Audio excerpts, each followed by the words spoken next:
Oh boy, here we go again. And this is one about why I'm actually still bullish on hype. And hype pumping on the headline is the least interesting part. The interesting part is that the US might be finally admitting something crypto figured out years ago.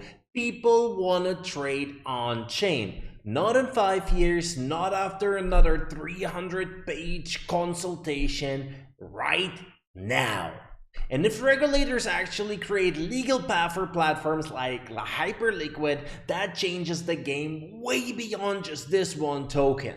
Because then suddenly the conversation goes from are perp dexes allowed to who wins when this market comes onshore. And that's where I'm paying attention.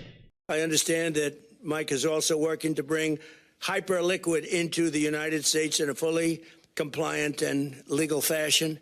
Now, am I buying hype just because Trump said the name? No, that's actually peak CT brain rot. A politician mentions your bank and suddenly everybody discovers fundamentals. But I actually also wouldn't ignore the signal. Hyperliquid already has the volume, it already has the users, and it already proved that there is real demand. So regulatory access doesn't need to create a product, it just potentially removes a wall in front of it.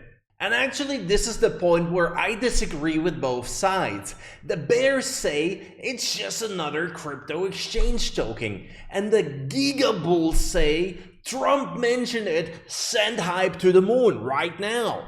And I think both are way too simple. The real question is whether on-chain trading starts taking market share from the places we've traded for the last decade.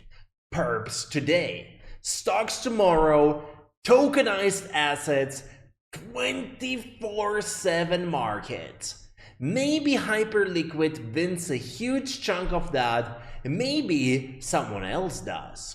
But if the US is genuinely opening that door, that is a trade I care about. So yes, I think Trump comment is bullish, but probably not for the reason that CT thinks. And I'm not excited because one token got name dropped. I'm excited because the line between crypto native markets and traditional finance just got a little bit thinner. And once that line breaks, things could get really interesting, explosive, and very profitable for us. So don't trade the Trump pump, trade what the Trump pump is telling you. And if you guys want to know exactly when I'm longing hype or when I'm actually even shorting it for a quick scalp, I have a free private group on Telegram that is simple and easy to join. You can take a look, and there's actually an AI hooked up to it, which is roasting me every single time I'm taking a trade. So feel free to join in, chat around, and find out more stuff that I'm looking at and exactly the positions I'm taking. On that note, I would say, Kong, peace out.